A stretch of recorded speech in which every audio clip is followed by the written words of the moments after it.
This is going to be an exterior side out application. We're going to start at the hinge side. Anytime you're utilizing cutters and spreaders, it's a good practice to have one of each in each operator's hands. That way you're working in simultaneous succession of one another, thus speeding up the extrication process tremendously. If we're going to attack the hinge side first, then again, we can compress this front fender, which will open up a gap somewhere in this line, allowing us to insert the tips of the spreaders and open up this gap on the A line.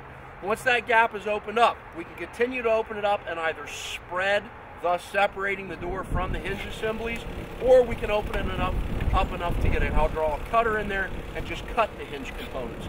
You're also going to have the wiring harness segment in here that you'll need to make sure you cut as well. When we cut these hinges, typically we want to cut the top one first. It allows the entire door assembly, if the rear is already removed, to cantilever down and captures that rear point of the door so that the door doesn't drop down like a guillotine.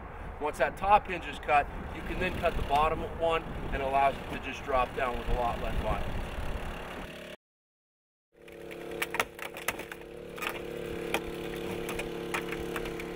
Once you get the door forced, you can do a manual expansion of this door to open up that A side so that you can gain access to those hinges.